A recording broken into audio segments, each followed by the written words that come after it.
Hello and welcome to Stretford Paddock. My name is Joe. It is Wednesday the 3rd of June and I've just done the first 5 minutes of this show without going live. So hope you're all doing well at home. That's why I'm sort of slightly later than usual. You would have loved the first 5 minutes. We talked about Sal, we talked about Sancho, we talked about all sorts, but I just looked down and thought, no one's really commenting about anything. And then I thought, people are saying get a move on. And I thought that doesn't make sense. And then I looked and it said go live in the top corner rather than saying what it normally says right now, which is end stream, which means we have gone live. So technical mishap from me, no harm done. Hope you're all doing very well at home. Sal is currently live on Instagram Live, Sal Niguez, who is Club's Costa City, mate. Club Costa City, which I don't know what that means. I guess it's something to do with high street coffee chain Costa, and I guess they've got some sort of football coffee intertwined championship team that's going on somewhere, and Sal's joined that. What that isn't true, but what also isn't true is that Sal has not joined Manchester United. He hasn't mentioned a new signing. It was the thing we all thought, some sort of esports team, some sort of Nike sponsor, Club de Football base, Nike sponsor, clubcostacity.com. There is a new team in the city, Club Costa City, so I don't really know what that means, but he ain't coming to United, which is why we didn't cover it on here. We knew it was going to be something like this.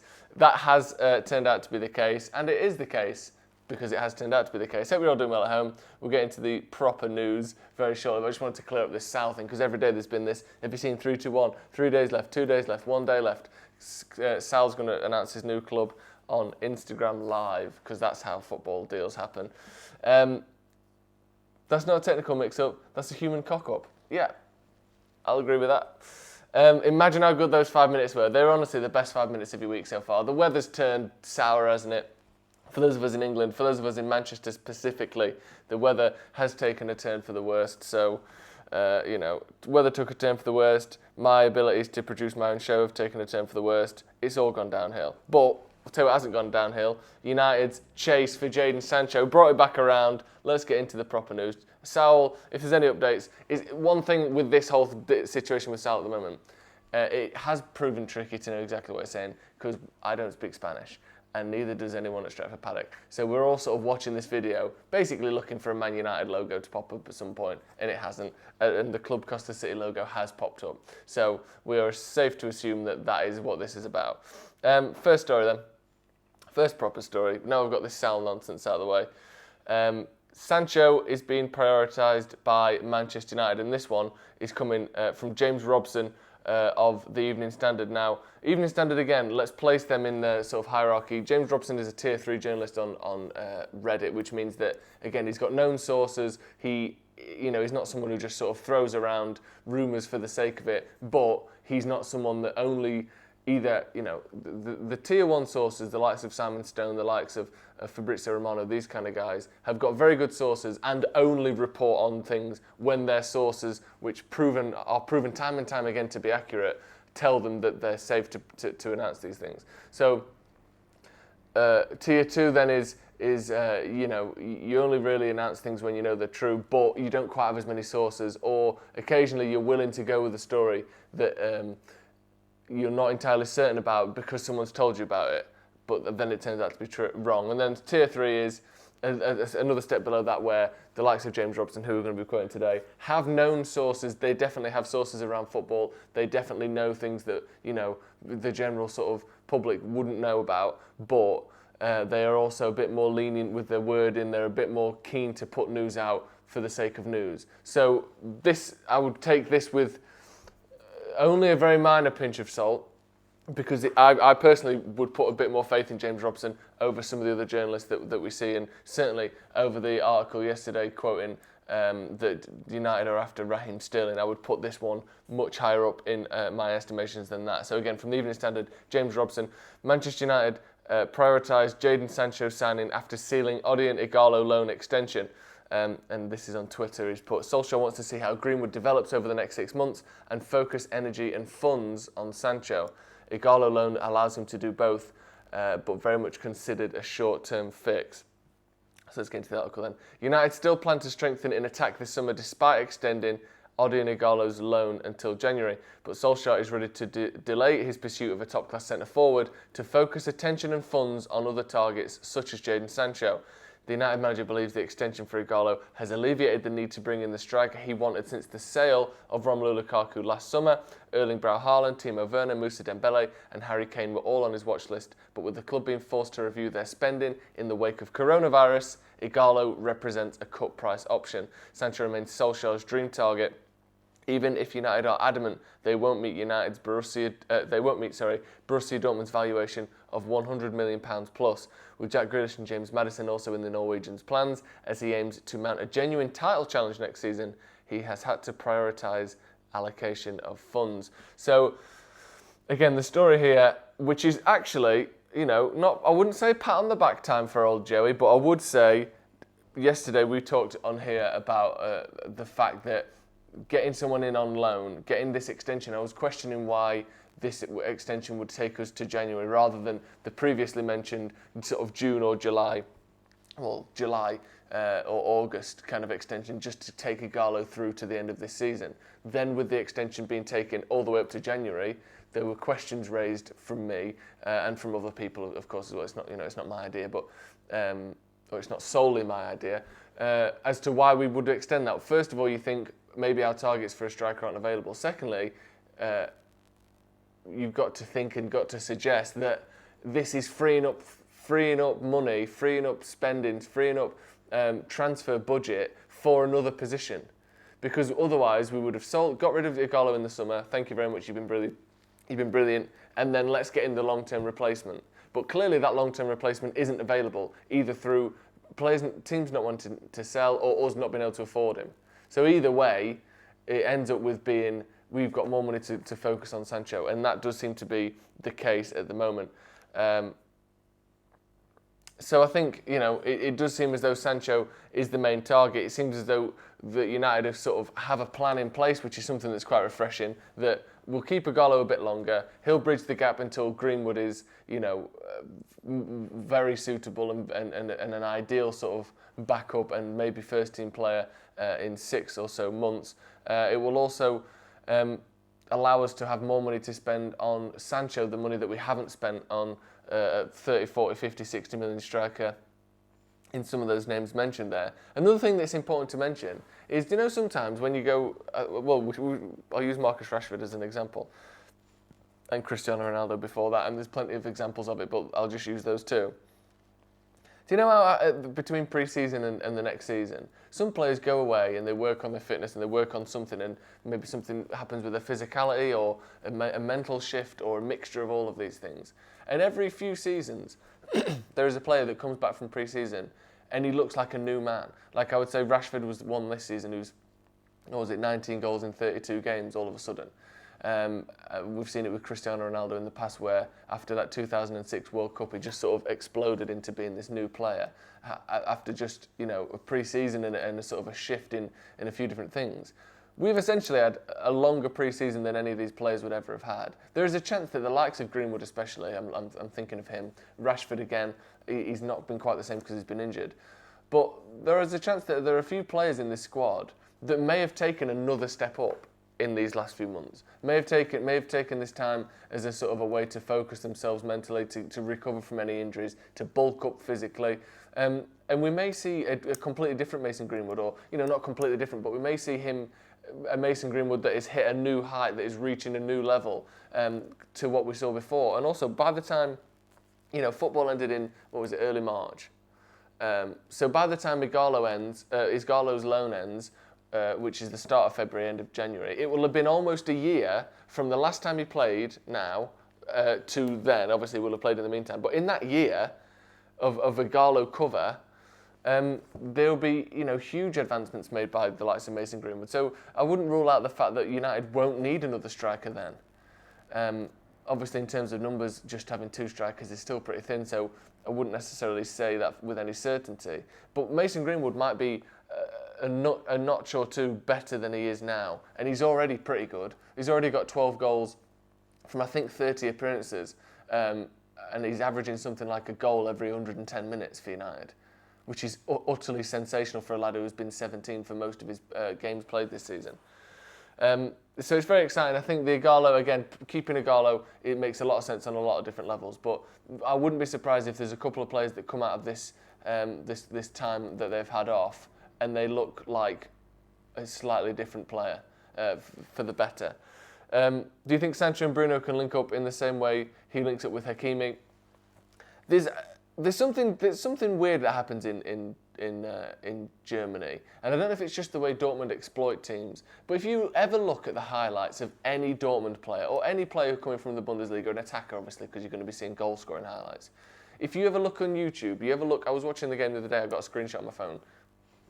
Who cares? But you look at these highlights. You look at the highlights of when Kagawa signed, when Mkhitaryan signed. Now Sancho's potentially going to sign. You look at highlights of Lewandowski in the past when he was linked with United. All of these players are linked with United. You look at highlights of Bundesliga goal scorers. The amount of times Haaland. Look at Haaland's highlights since he went to Dortmund. The amount of times where there are 3 attacking players running, sprinting with the ball straight at like 1 or 2 or 3 defensive players who are all like backtracking with like 50 yards of the pitch just open to run into. We saw it again at the weekend for at least a couple of the goals. People just sprinting forward, no marking, no men dropping back. I don't know what the midfields are doing for these defensive sides, whether they're pushing up so high to try and get a goal. But look at those highlights, the proportion of goals scored that are just on fast breaks, where there's seemingly no defensive cover at all, just passing balls across, tapping them in at the back post, passing a ball across, tapping it in the back post. Constantly, these goals are being scored like this in Bundesliga. And I think it's a mark of the quality of Bundesliga. I think it's maybe a mark of the style of play that we see in Bundesliga.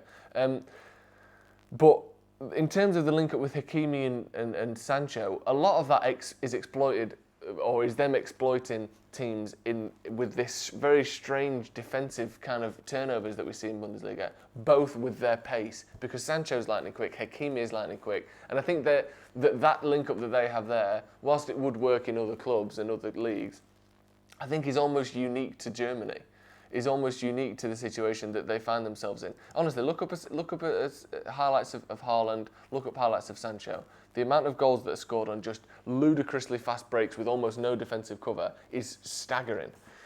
So I think that you're never going to quite see that kind of link-up where you just, there's a lot of overlapping, Hakimi just overlapping with basically just one defender there, pass it round, pull it across, goal. And I doubt we'll be able to see that in England just because defences set up differently. Defences sit back and let the game happen in front of them and stifle you that way. Rather than in Germany, where it seems as though even the teams like Paddock the other week, they're the worst team in the league, and their defensive line is on the halfway line, like when the ball is just inside the opposition half. They don't play the deep defensive lines quite as efficiently or as regularly as they do in England. The German teams are poor defensively. The fullbacks tend to go forward at the same time, and the centre-backs hold a high line and try to rely on their athleticism rather than good positioning. Again, that's a bit of a blanket statement, and there is a lot of great defensive German teams, and we've seen Bayern Munich, especially over the years, who have put in some excellent defensive performances. But it is quite remarkable how often those sorts of highlights are seen. Joe, United should sell Alexis Sanchez, Chris Smalling, Cameron Borthwick-Jackson, Dimitri Mitchell, Juan Mata, Jesse Lingard, Nemanja Matic, Phil Jones. Okay, that's what Sam Ingram thinks. Sure, I wouldn't get rid of maybe 3 or 4 of those at least. Let's move on to our second story then. We sort of know United are prioritising Sancho, but it's nice to see that. I think the most important part of that story and the most important thing to look forward to is there seems to be a plan. There seems to be structure. There seems to be ideas behind what we're doing here, rather than it just being, oh, Sancho looks all right, get him. We've known we wanted Sancho for a year now. We knew we wanted him last summer. We were made aware that United wanted Jadon Sancho. We were also made aware that the understanding was that we would have to wait till this summer. And ever since that, nothing has changed on that trajectory. Same with Jack Grealish. I think the only thing that's changed with Jack Grealish is with coronavirus, Paul Pogba looks more likely to stay, which may well put the brakes on a Jack Grealish transfer, both in terms of we've got a player in his position and we have less money to spend. But again, we knew we were after Jack Grealish in January, and that has continued through to the summer. There does seem to be more of a structure, more of a plan, more of a sort of a kind of a thread going through all of these transfers, a thread going through the club that indicates a certain style of play, or certainly players who are willing to play a certain style. Obviously, Solskjaer adapts his tactics often depending on games and on personnel. But we're after a certain type of player, a certain type of attitude on and off the pitch, and the transfer, what's the word? Structure and regime and plan actually seems to be in place for once, which for me is very exciting and more promising going forward than things have been for a long time. Right, let's move on to our second story, and it's this new United away kit, which has been linked, which has been rumoured, which has been sort of suggested over the last few weeks. We saw a few weeks ago a United away kit which was a sort of a green, almost army green, sort of pistachio-y kind of colour with like the orange piping, the orange trim. There would seem to be a lot of people who were relatively keen on that one. We've also seen this sort of camo one, which is like the sort of zebra camo looking one.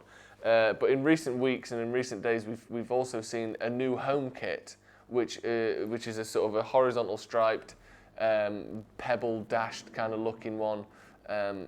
Instead of the bus seat, and then now there is this away kit. So let's have a look at this. Let's get this up. We'll get the picture up as well. I'm going to have to move over this way.